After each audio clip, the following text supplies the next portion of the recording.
Hello friends, आप सभी का आपके अपने यूट्यूब चैनल डिस्कवर राजस्थान में स्वागत है। तो आज हम आपकी जो क्लास लेके आए हैं ये सामान्य विज्ञान की। इसमें जूनियर अकाउंटेंट का जो 2015 में जो पेपर हुआ था उसमें जो साइंस के क्वेश्चन थे टॉप 25 प्रीवियस ईयर क्वेश्चन वो हम आपके लिए लेके आए हैं। तो ये क्वेश्चन वैसे तो देखने में 25 हैं, पर इसमें जो ऑप्शन होंगे उसको मैं एक्सप्लेन करता चलूंगा ताकि आपके और भी इंपॉर्टेंट क्वेश्चन है वो कवर हो जाएं। तो चलते हैं हमारी स्लाइड की ओर। तो आप अपनी तरफ से भी ट्राई किया करो क्वेश्चन करने की। तो देखो पहला क्वेश्चन देखो आपको स्लाइड पे शो हो रहा है, तो आप इसका आंसर करने की ट्राई करो और मैं भी आपको इसका आंसर बताऊंगा, साथ में मैं इसका पूरे ऑप्शंस का एक्सप्लेन भी करूंगा। तो चलते हैं हमारे क्वेश्चन की ओर। तो देखो हमारा क्वेश्चन है संपीड़ित प्राकृतिक गैस सीएनजी का मुख्य घटक है। तो हमें यहाँ पे बताना है कि सीएनजी का मुख्य घटक क्या है। तो पहले तो आपको पता होना चाहिए कि जो सीएनजी है, सीएनजी का पूरा नाम क्या है। इंग्लिश में अपने इसको क्या बोलते हैं, सीएनजी को बोलते हैं कंप्रेस्ड नेचुरल गैस। सीएनजी का पूरा नाम क्या है, सीएनजी। सीएनजी का पूरा नाम होता है कंप्रेस्ड नेचुरल गैस। आपको इंग्लिश में भी दे सकता है और हिंदी में दोनों में दे सकता है। तो इंग्लिश में यदि इसका नाम पूछा जाए तो क्या हो जाएगा, कंप्रेस्ड नेचुरल गैस। ठीक है, आपसे डायरेक्ट क्वेश्चन भी पूछ सकता है सीएनजी का पूरा नाम बताइए, तो सीएनजी का पूरा नाम क्या होता है, कंप्रेस्ड नेचुरल गैस। और इसी को अपने हिंदी में क्या बोलते हैं, हिंदी में बोलते हैं संपीड़ित प्राकृतिक गैस। ठीक है, अब इसका मुख्य घटक बताना है। मुख्य घटक क्या है, जो सबसे ज्यादा अमाउंट में पाया जाता है। तो इसमें जो सबसे ज्यादा अमाउंट में पाया जाता है वो है मेथेन। मेथेन इसके अंदर 80 से 90% पाया जाता है। कितना पाया जाता है, 80 to 90%। 80 to 90% इसमें क्या पाया जाता है, मेथेन पाया जाता है। उसके अलावा देखो जो प्रोपेन है, प्रोपेन हो गया और ब्यूटेन हो गया, है ना। इसका जो मेथेन है, मेथेन का फॉर्मूला क्या रहता है, मेथेन का फॉर्मूला रहता है CH4। क्या रहता है, CH4। तो कार्बन के साथ हाइड्रोजन की संख्या कितनी होगी, 4। और ये भी याद रखो कार्बन की जो संयोजकता होती है वो कितनी होती है, कार्बन की संयोजकता कितनी होती है, 4 होती है। कार्बन के साथ हमेशा 4 हाइड्रोजन के परमाणु जुड़े रहते हैं। तो कार्बन की संयोजकता कितनी होती है, 4 होती है। और मेथेन का फॉर्मूला होता है CH4। और संपीड़ित प्राकृतिक गैस है ये CNG का पूरा नाम है। और 90 से 80 से 90% जो है CNG में क्या पाया जाता है, मेथेन पाया जाता है। ठीक है, अब चलते हैं हमारे नेक्स्ट क्वेश्चन पे। तो नेक्स्ट क्वेश्चन है आपका विद्युत धारा का मात्रक क्या है। तो ये तो सबको पता है विद्युत धारा का मात्रक क्या है, एम्पियर। तो इसको अपने किससे लिखते हैं, इसको अपने ए से लिखते हैं। और ओम किसका मात्रक है, ओम मात्रक है आपका प्रतिरोध का। प्रतिरोध का मात्रक क्या है, ओम। ठीक है, और वाट किसका मात्रक है, वाट है आपका शक्ति का मात्रक। शक्ति का मात्रक क्या है, वाट। और वाट शक्ति का मात्रक है। और एक होता है अश्व शक्ति, एक होती है अश्व शक्ति। अश्व शक्ति कितना होता है,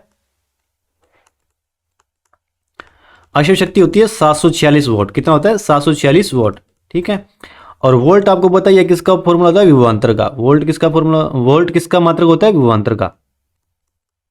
ठीक है, अब आप पूछो कि विभवांतर कैसे क्या होता है। तो देखो जैसे ये मान लो कि ये तार है, ठीक है, ये तार है।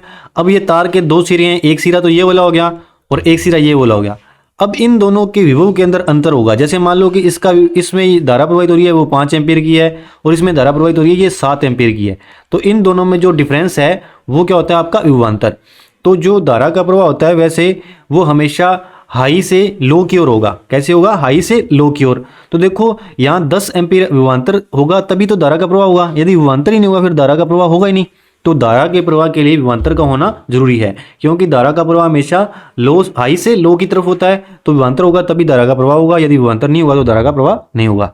तो अब चलते हैं हमारे नेक्स्ट क्वेश्चन पे। तो नेक्स्ट क्वेश्चन है सुदूर संवेदन तकनीक का उपयोग किसके लिए किया जाता है।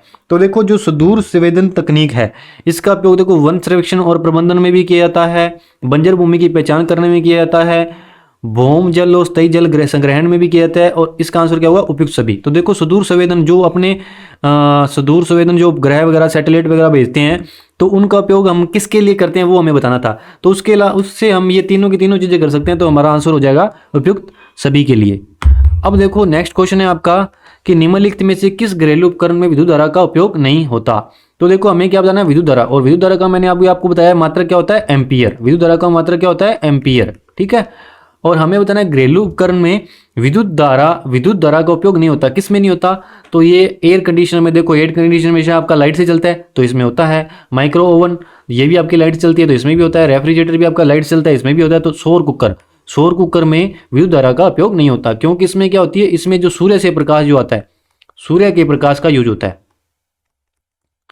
इसमें क्या होता है, सूर्य का प्रकाश है उसका यूज होता है। ठीक है, अब देखो विद्युत धारा का मैंने आपको मात्रा बता दिया क्या होता है, एम्पियर। और जो घरों में जो फिटिंग रहती है वो कैसे की जाती है, वो आपकी की होती है, घरों में जो फिटिंग होती है वो कौन सी क्रम में की होती है, वो हमेशा समांतर क्रम में की जाती है। किसमें, समांतर क्रम में। अब चलते हैं हमारे नेक्स्ट क्वेश्चन पे। तो नेक्स्ट क्वेश्चन है संचार उपग्रह के लिए निम्नलिखित उपयोग में ली जाने वाली कक्षा होती है। तो देखो जो संचार उपग्रह है उसमें जो उपयोग में लाई जाती है जो, वो होती है आपकी भूतुल्यकालिक कक्षा। कौन सी कक्षा होती है, भूतुल्यकालिक कक्षा। और इसी को अपने क्या बोलते हैं, इसी को अपने बोलते हैं भूस्थितिक कक्षा भी बोलते हैं। क्या बोलते हैं इसको, भूस्थितिक कक्षा भी बोलते हैं। और यदि आपको ये कक्षाओं के बारे में जानना है तो इसके लिए हमने आपको एक सेपरेट वीडियो में सारा नॉलेज दे रखा है इसका। आप यदि इसको डिटेल में पढ़ना चाहते हो तो आप प्लेलिस्ट में जाकर के वो वीडियो देख सकते हो।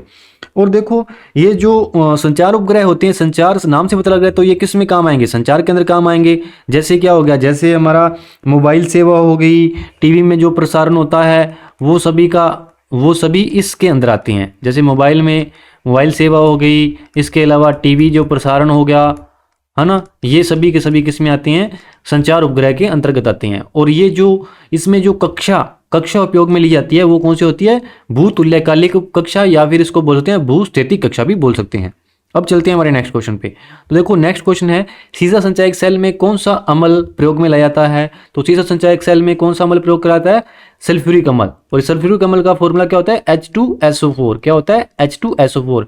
एसिटिक अम्ल, एसिटिक अम्ल देखो किसमें पाया जाता है, खट्टे फलों में कौन सा पाया जाता है, एसिटिक अम्ल। ठीक है, नींबू में पाया जाता है आपका एसिटिक अम्ल। और उसके बाद आ गया आपका हाइड्रोक्लोरिक अम्ल। हाइड्रोक्लोरिक फॉर्मूला होता है HCl। ये आपका किसमें पाया जाता है, हाइड्रोक्लोरिक अम्ल पेट में पाया जाता है, आमाशय में। आमाशय में कौन सा अम्ल पाया जाता है, हाइड्रोक्लोरिक अम्ल। और एसिटिक अम्ल जो किसमें पाया जाता है, खट्टे पदार्थों में, जैसे नींबू के अंदर आपका एसिटिक अम्ल पाया जाता है। ठीक है, और एसिटिक अम्ल का फॉर्मूला क्या होता है, CH3C OOH। ठीक है, अब देखो उसके बाद आ गया वायुमंडल। वायुमंडल की सबसे निचली परत कौन सी होती है, तो वायुमंडल की सबसे निचली परत होती है क्षोभमंडल। और जो ये क्षोभमंडल है इसी के अंदर जो मौसमी घटनाएं होती हैं, मौसमी घटनाएं जैसे वर्षा का आना, आंधी का आना, तूफान का आना, ये सब इसी के अंदर ही होता है। ठीक है, तो सबसे निचली परत रहती है वो रहती है आपकी क्षोभमंडल, फिर उसके बाद संताप मंडल, मध्य मंडल, और इस प्रकार आगे चलती हैं। अब देखो नेक्स्ट क्वेश्चन है जैव प्रौद्योगिकी का उपयोग किस क्षेत्र में किया जाता है। तो जैव प्रौद्योगिकी का उपयोग किसमें किया जाता है, चिकित्सा के अंदर किया जाता है, औद्योगिक किण्वन के अंदर किया जाता है, कृषि के अंदर भी किया जाता है। तो सभी के सभी आंसर हो जाएंगे। तो इन सभी में जैव प्रौद्योगिकी का उपयोग किया जाता है। अब देखो इसमें से हमें बताना है कि निम्नलिखित में से कौन सी खाद्य श्रृंखला ठीक से लिखी हुई नहीं है। तो क्वेश्चन को ध्यान से पढ़ना है। यहाँ क्या दे रखा है, नहीं। नहीं का मतलब क्या है कि बताना है कि गलत कौन सी है। देखो हरे पौधे हैं, हरे पौधों को मृग, मृग का मतलब क्या होता है, हिरण। मृग और हिरण एक ही बात है। तो हरे पौधों को हिरण खाया जाता है और हिरण को क्या खाया जाता है, बाघ खाया जाता है। तो ये आपकी जो श्रृंखला है ये क्या होगी, ठीक होगी। ठीक है, अब देखो घास, घास को कौन खाता है, चूहा। चूहे को कौन खाएगा, बाज। बाज को कौन खाएगा, सांप। तो बाज को सांप खा सकता है क्या, बाज को सांप नहीं खा सकता। उल्टा क्या है, सांप को कौन खा जाता है, बाज खा जाता है। सांप को कौन खा जाता है, बाज खा जाता है। तो ये आपकी जो श्रृंखला है गलत है, और हमें ये बताना था कि इनमें से गलत कौन सी है। तो गलत आपकी यही होगी, तो ये आपका ऑप्शन राइट हो जाएगा। ठीक है, अब देखो नेक्स्ट क्वेश्चन है आपका पारिस्थितिक तंत्र का अजैविक घटक निम्नलिखित में से है। तो देखो हमें बताने हैं अजैविक घटक। इनमें से देखो अजैविक घटक का उदाहरण कौन सा है वो हम बताएंगे। तो देखो जो अजैविक घटक होते हैं उसमें क्या क्या आता है। अजैविक घटक के अंदर एक तो आते हैं आपके भौतिक कारक। क्या आते हैं, भौतिक कारक। उसके अलावा अजैविक घटक के अंदर आते हैं कार्बनिक पदार्थ, कार्बनिक पदार्थ और अकार्बनिक पदार्थ, और अकार्बनिक पदार्थ। ये तीनों के तीनों किसके अंदर आते हैं, ये आते हैं आपके अजैविक घटक के अंदर। अब देखो भौतिक कारक हो गए, कार्बनिक पदार्थ हो गए, अकार्बनिक पदार्थ हो गए। अब अपने को इसमें बताना है कि अजैविक घटक कौन सा है। तो अजैविक घटक है जो इसमें से ये है आपका शैवाल। और शैवाल किसके अंतर्गत आता है, शैवाल आपका आता है कार्बनिक पदार्थ के अंतर्गत आता है। ठीक है, और जो जैविक घटक होते हैं, जैविक घटक कौन से होते हैं, जैविक घटक।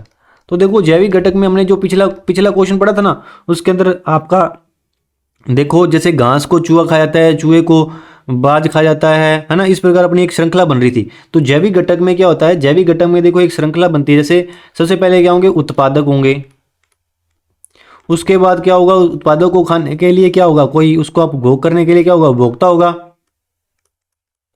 फिर उसके बाद क्या होगा, उसके बाद आपका होगा अपघटन।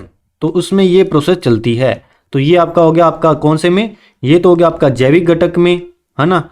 और ये आपका मैंने लिख ही दिया, जैविक घटक के अंदर ये प्रोसेस रहती है। और अजैविक घटक में आपके भौतिक कारक आ जाते हैं, कार्बनिक पदार्थ आ जाते हैं और अकार्बनिक पदार्थ आ जाते हैं। तो अजैविक घटक का उदाहरण क्या हो गया इनमें से अजैविक घटक का उदाहरण हो गया शैवाल। ठीक है। अब देखो जैसे वन है, वन के वृक्ष हो गए, कैक्टस हो गया, पर्णहरित हो गया, ये सब किस में आ जाएंगे, ये आपके जैविक घटकों के अंदर आ जाएंगे। ठीक है। अब देखो नेक्स्ट क्वेश्चन, नेक्स्ट क्वेश्चन है निम्नलिखित में से कौन सा नाइट्रोजन चक्कर का भाग नहीं है। तो नाइट्रोजन चक्कर का भाग क्या नहीं है, हाइड्रोजन सल्फाइड नहीं है, क्योंकि वायुमंडल में नाइट्रोजन होती है। तो नाइट्रोजन चक्कर में वायुमंडलीय नाइट्रोजन का यूज आता है नाइट्रोजन स्थिरीकरण के अंदर। अमोनिया बनती है ना, नाइट्रेट, नाइट्रोजन का नाइट्रेट में बदलते हैं और मृत जीव भी इसमें रहते हैं। तो हमें यही बताना था कौन सा चक्कर का भाग नहीं है, नाइट्रोजन चक्कर का भाग क्या नहीं है, हाइड्रोजन सल्फाइड। इसका फॉर्मूला क्या होता है, H2S। अब देखो नेक्स्ट क्वेश्चन, निम्नलिखित में से कौन सा शहतूत की पत्तियों में उपयोग लाया जाता है। तो देखो ये आपके जो सिलेबस के अंदर दे रखा है, मधुमक्खी पालन, रेशम कीट पालन, मछली पालन, ये सभी के सभी दे रखे हैं।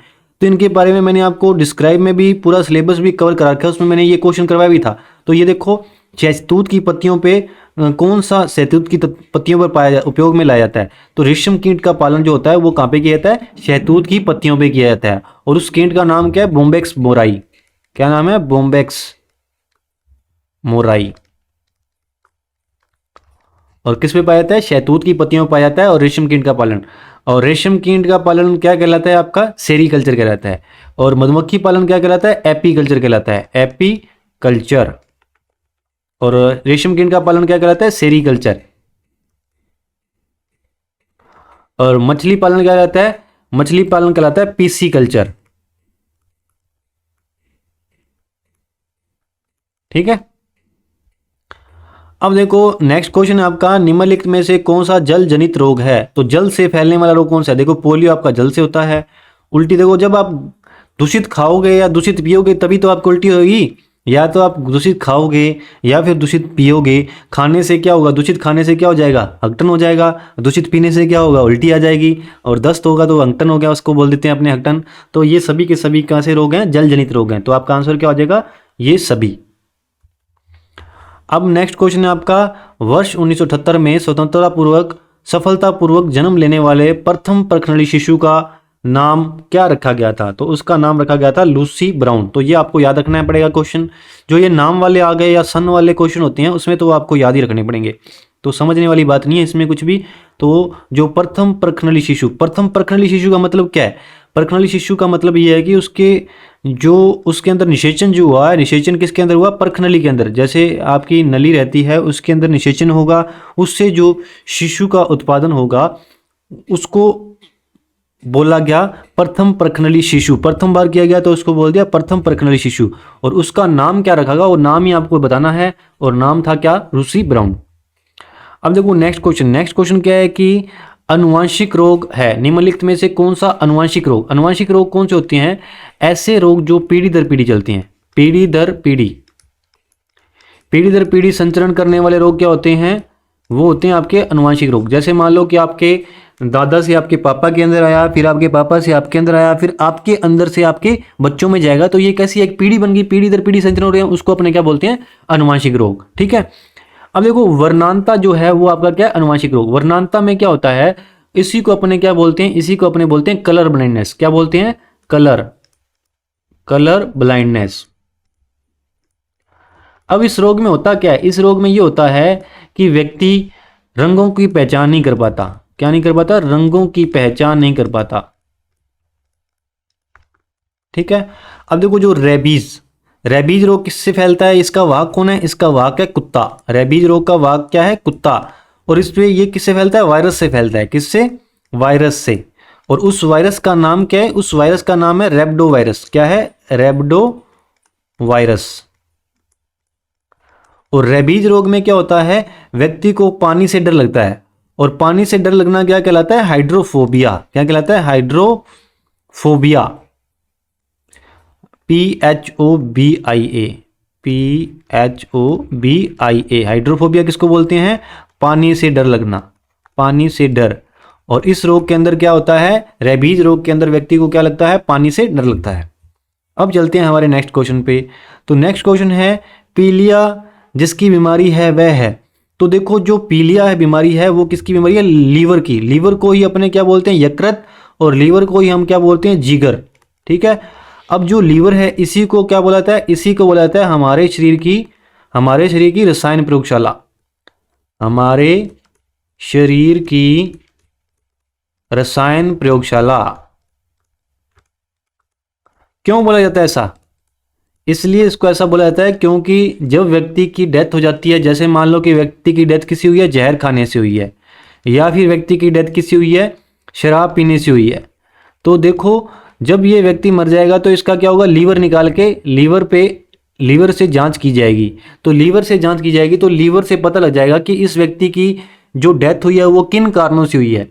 तो प्रयोगशाला में लेकर के जांच की जाएगी। तो इसीलिए लीवर को क्या बोलते हैं? हमारे शरीर की रसायन प्रयोगशाला। ठीक है।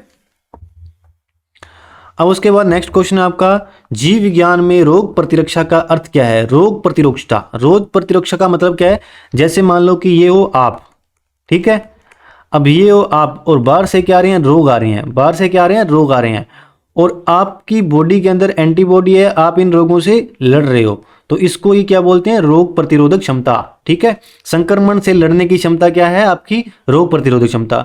बीमारियों से लड़ने की क्षमता भी रोग प्रतिरोधक क्षमता। जलन और एलर्जी से बचने के लिए प्राप्त सहनशीलता भी आपकी रोग प्रतिरोधक। तो तीनों की तीनों एक ही बात है, क्योंकि ये सभी के सभी एक दूसरे से लड़ ही तो रहे हैं। रोग प्रतिरोधक क्षमता तो यही होती है, रोगों को रोकना किसी ना किसी तरीके से। तो आपकी बॉडी के अंदर ऐसे एंटीबॉडी हैं या आपकी बॉडी के अंदर WBC हैं जो क्या करिए रोगों से लड़ रही हैं, उसी को अपने क्या बोलते हैं? रोग प्रतिरोधक क्षमता। और ये सभी के सभी आपका आंसर हो जाएगा। तो देखो पोलियो का टीका प्रथम बार जिन्होंने विकसित किया, तो पोलियो के टीके को विकसित किसने किया था? ये किया था जॉन साल्क ने। किसने किया था? जॉन साल्क ने। तो आपको याद रखना है पोलियो का टीका प्रथम बार किसने विकसित किया? जॉन साल्क ने। और चेचक के टीके का आविष्कार किसने किया था? चेचक का टीका, महत्वपूर्ण क्वेश्चन है। चेचक का टीके का आविष्कार एडवर्ड जेनर ने। किसने? Edward Jenner. ठीक है। चेचक के टीके का आविष्कार किसने किया था? एडवर्ड जेनर ने। उसके बाद देखो नेक्स्ट क्वेश्चन है, निम्नलिखित में से कौन सा कर्मिक पोस्ट तैयार करने के लिए काम में नहीं लिया जाता? देखो कर्मिक पोस्ट तैयार करने के लिए कौन सा काम में नहीं किया जाता? देखो कैंचुए के द्वारा जो खाद तैयार की जाती है उसको अपने क्या बोलते हैं? Vermi compost. क्या बोलते हैं? Vermi compost. जो कैंचुआ है उसके द्वारा जो खाद तैयार की जाती है उसको अपने क्या बोलते हैं? Vermi compost. तो ये हमारा क्वेश्चन क्या है? कौन सा कर्मिक पोस्ट तैयार करने के लिए काम में नहीं लिया जाता? तो देखो हरी पत्तियों का उपयोग किया जाता है, गत्ते के टुकड़े का उपयोग किया जाता है, पुराने समाचार पत्र का उपयोग भी किया जाता है।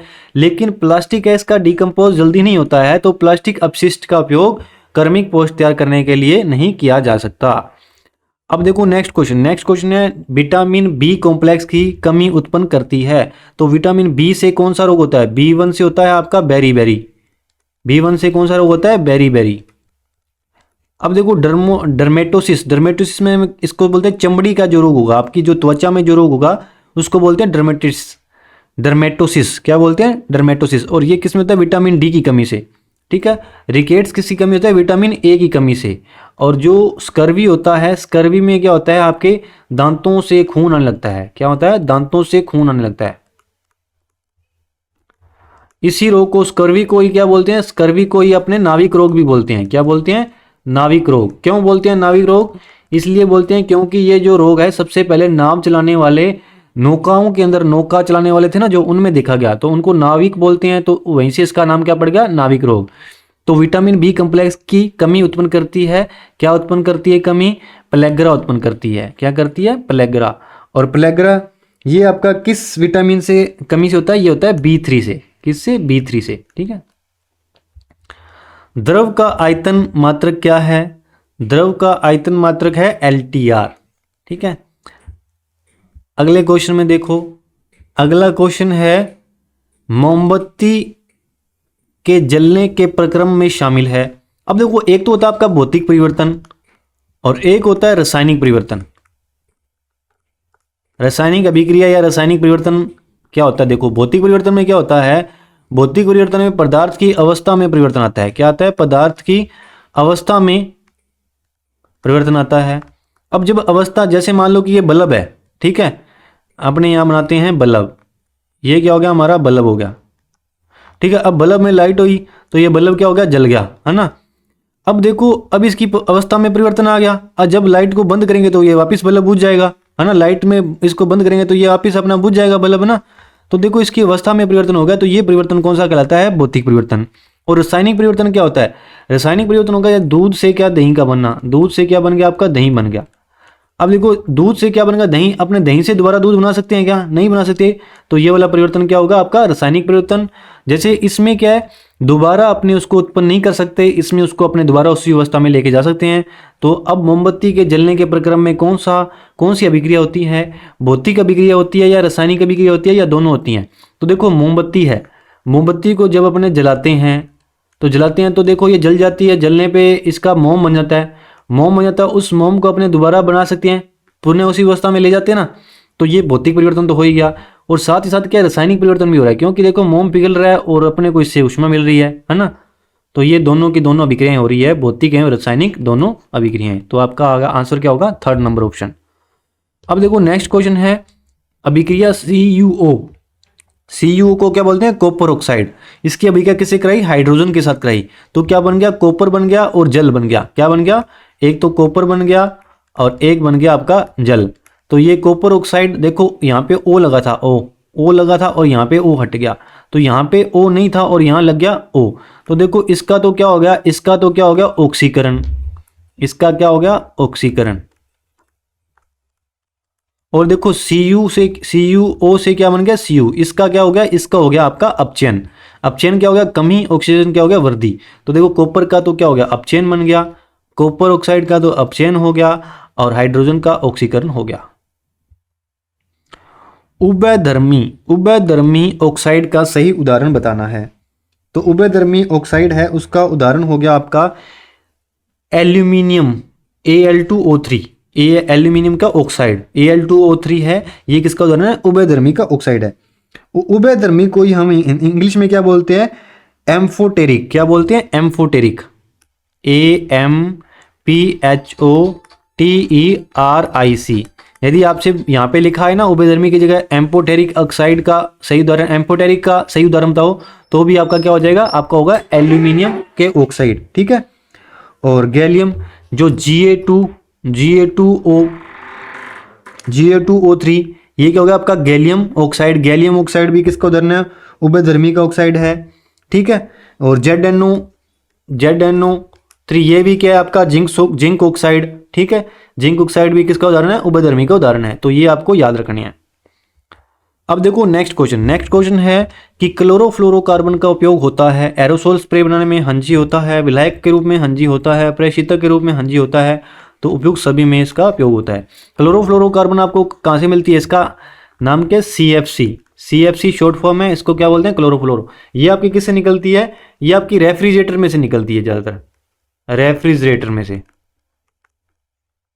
ठीक है। और इसी की वजह से जो आपकी ओजोन परत है उसमें क्षति हो रही है, वो CFC की वजह से हो रही है ना। तो ये थे आपके जो एग्ज़ाम में हुए क्वेश्चन। हमने सभी के सभी क्वेश्चन आपके कवर कर लिए हैं। आशा करता हूँ आपको आज की क्लास अच्छी लगी होगी। ये आपके प्रीवियस ईयर के क्वेश्चन थे जो 2015 में पूछे हुए थे। तो आज हमने 2015 के क्वेश्चन किए। इसी प्रकार अपनी नेक्स्ट क्लासेस के अंदर 2016 के करेंगे, फिर 2017 के जो भी आपके साइंस के क्वेश्चन प्रीवियस ईयर में पूछे हुए हैं वो सारे के सारे हम कवर कर लेंगे। तो यदि आप प्रीवियस ईयर के क्वेश्चन करोगे तो आपको इसमें से भी कुछ क्वेश्चन मिल जाएंगे, सारे तो नहीं मिलेंगे बट कुछ क्वेश्चन आपको इसमें से मिल जाएंगे। और उसके अलावा हमने आपका पूरा का पूरा सिलेबस है जो साइंस का, वो लगभग हमने कंप्लीट करवा चुके हैं हम। आप प्लेलिस्ट में जाकर के साइंस के सिलेबस के अंदर आप देख सकते हो। और कोई जो 2-4 टॉपिक रह गए हैं वो भी हम आपके लिए आगे उसके लिए भी वीडियो लेके आएंगे। और आशा करता हूं कि आपको आज की वीडियो अच्छी लगी होगी। यदि आपको हमारी क्लासेस अच्छी लग रही है, ज़्यादा से ज़्यादा लाइक करें, शेयर करें, सब्सक्राइब करें। आप सभी का हमारे साथ जुड़े रहने के लिए बहुत बहुत धन्यवाद। Thank you very much.